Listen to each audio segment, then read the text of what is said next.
Ćao svima ljudi, ovo je priča kako sam ja počeo sa fudbalom part 2.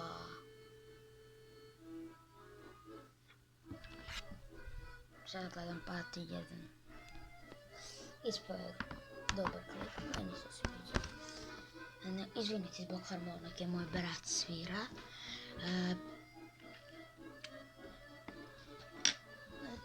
Ne znam kako ovdje započnem. Veliko sam happy. Jao, brate.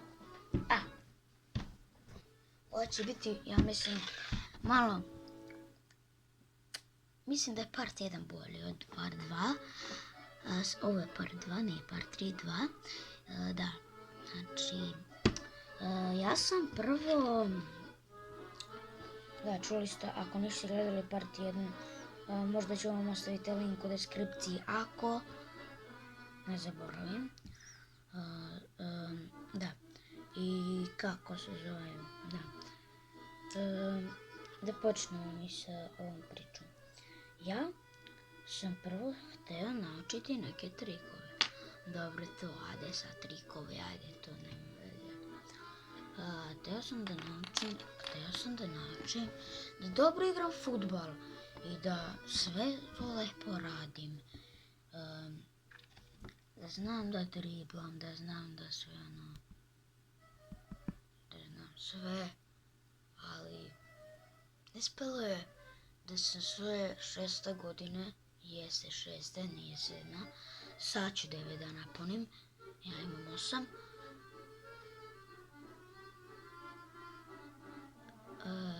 Da.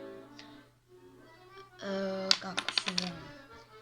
2 godine samog treniranja uspjelo je. Možete mi naći u školskom dvorištu svaki dan oko 5 sati 4-3. Ako nisam to, onda sam u 9. brigade. Možete mi tu naći. Ali ko još hoće da me nađe? Kome sam ja još dobar youtuber, majke ti? To je Knjaževac. Da. Školsko dvorište Ošvu Karadžić. Tu ćete me nalaziti. Ali da se vratimo mi na priču. I da, te 2 godine samog treniranja mi je toliko uspjelo. Naučio sam trikove. Hoću puno ljudi da motivišem da igraju fudbal. Da sve rade. Da dođu do svojih ciljevi.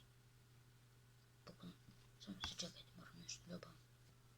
I da, to je bilo to. Znači, rekao sam sad ako ste nešto shvatili, bravo, ako niste ništa. Mi se vidimo u sljedećem partu, part 3.